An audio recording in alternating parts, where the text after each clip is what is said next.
Capítulo 12. O almiscareiro. No Éden, no exato instante da queda do homem ao pecado, houve uma consequente fuga, uma ação quase que involuntária e subsequente ao consentimento do pecado. Também pudera. A partir desse instante, no homem, havia pecado. Essa força excludente é a luminosa presença divina. Ou seja, a atitude de Adão de se esconder não foi simplesmente uma vergonha, medo ou constrangimento, mas foi necessidade. Estando com o pecado em seu coração, não suportaria ele habitar com a santidade beatífica de Deus sem ser exterminado por esse resplendor. Naquele momento, Adão troca o banquete pela lavagem, a herança do reino pela indigência mendicante de uma vida fora dali. Com o mal dentro de si, o homem se esconde. Ao se esconder de Deus, o homem nunca mais encontra o caminho de volta. Vendo Deus que o homem não encontraria esse caminho de volta, ele inicia a história de resgate. E essa história começa com uma pergunta: onde estás? Então, Deus inicia nosso resgate pelo caminho reverso do Éden. Outrora, Adão se escondeu no Éden para estar no mesmo ambiente que Deus. Desejando Deus continuar a habitar com o homem, ele toma a mesma iniciativa e se esconde.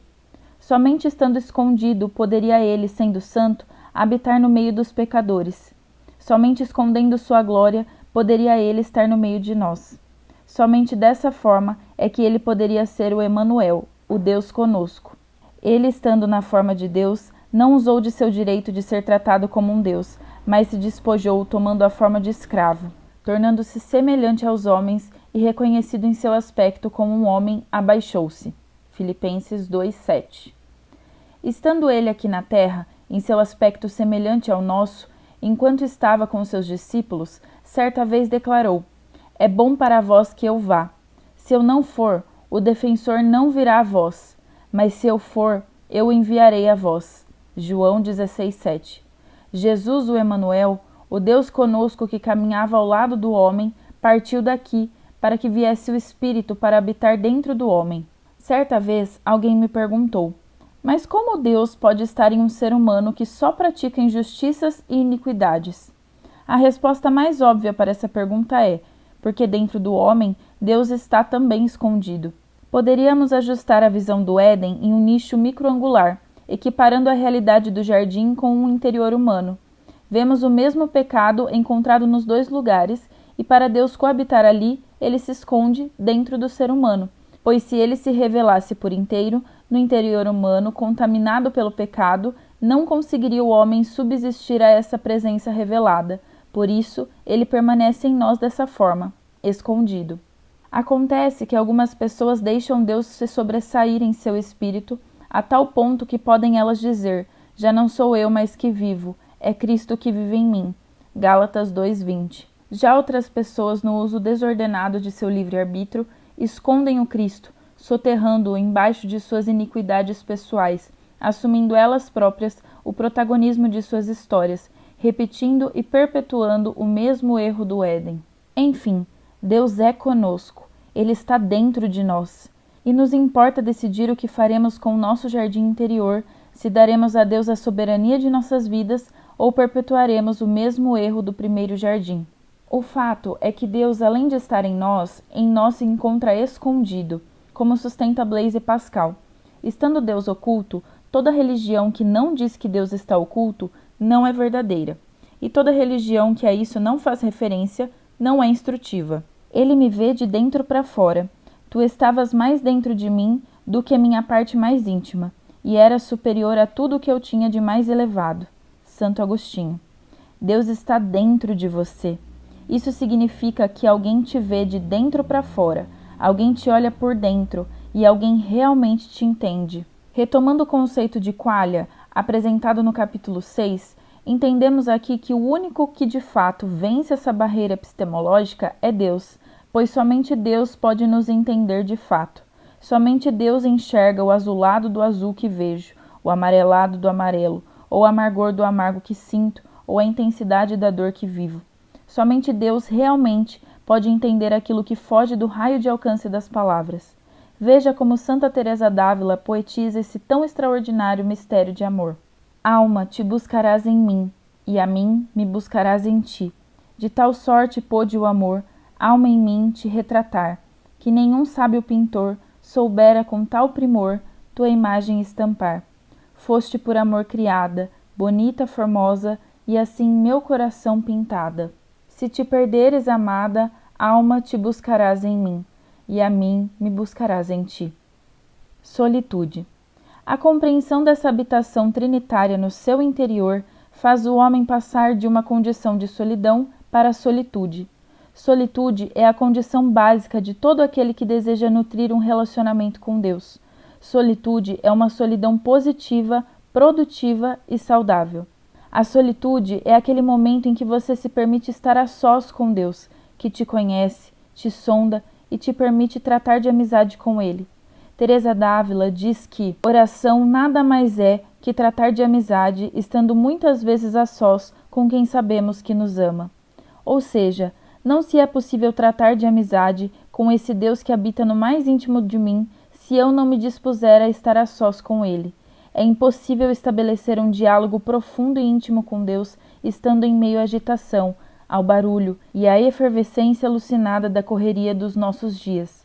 Para se ter um relacionamento com Deus, faz-se necessário solitude. Vemos Jesus repetidas vezes no Evangelho procurar essa solitude ao se ausentar da companhia de seus discípulos e da multidão para estar a sós com o Pai em oração. Jesus é um modelo de homem equilibrado e perfeito. Vemos Jesus equilibrando seu tempo, dividindo-o entre estar na companhia dos seus e estar a sós com o Pai. Adão, antes do pecado, tinha esses momentos de solitude com Deus nos passeios pelo jardim à brisa da tarde. Passeios esses que cessaram com o pecado original e que todos nós precisamos retomar em nossas vidas, se desejamos de fato sermos pessoas curadas e restauradas a partir desse relacionamento direto com o Pai.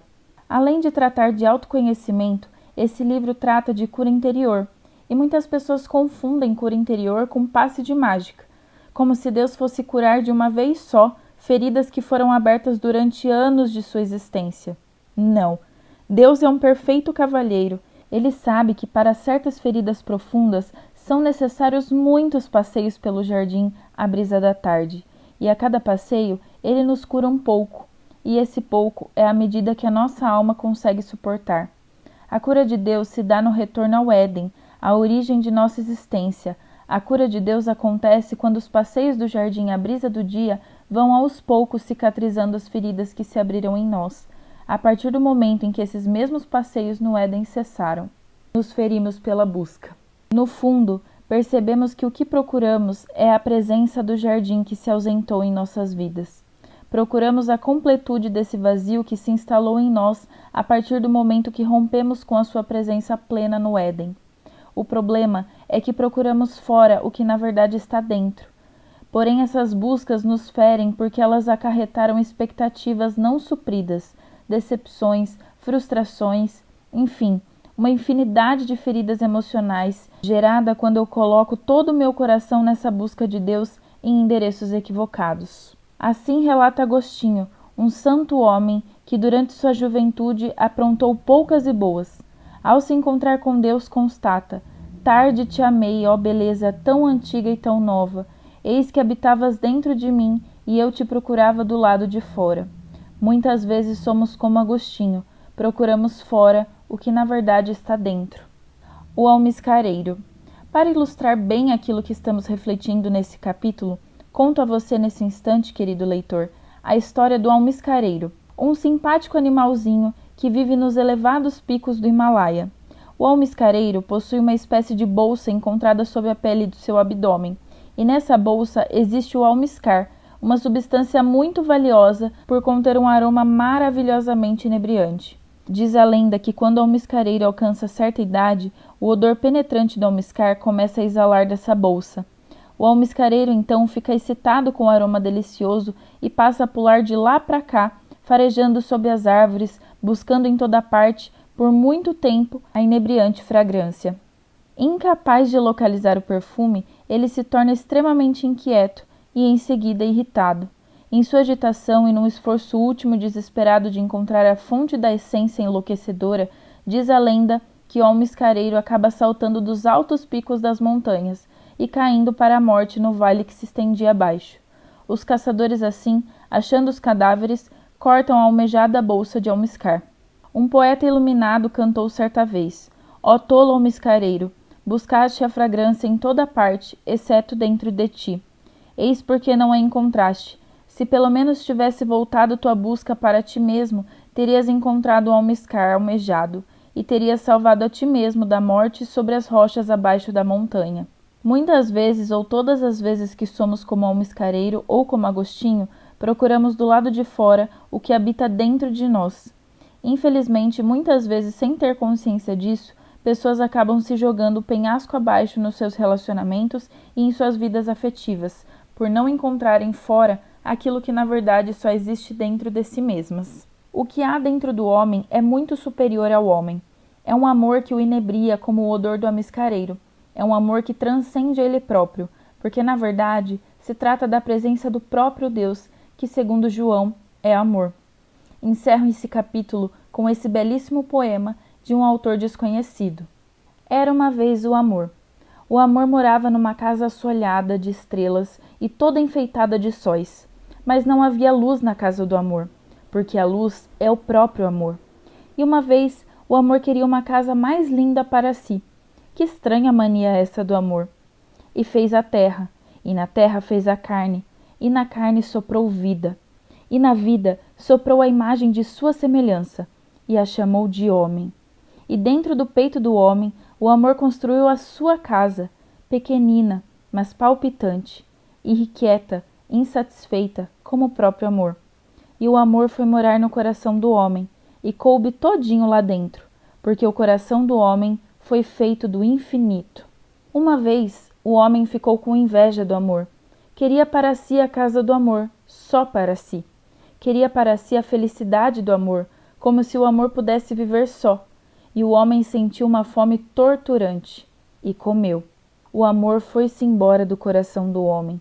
O homem começou a encher o seu coração, encheu-o com todas as riquezas da terra e ainda ficou vazio. E o homem triste derramou suor para ganhar a comida, e ele sempre tinha fome, e continuava com o coração vazio. Uma vez resolveu repartir o seu coração inútil com as criaturas da terra. O amor soube, vestiu-se de carne e veio também receber o coração do homem.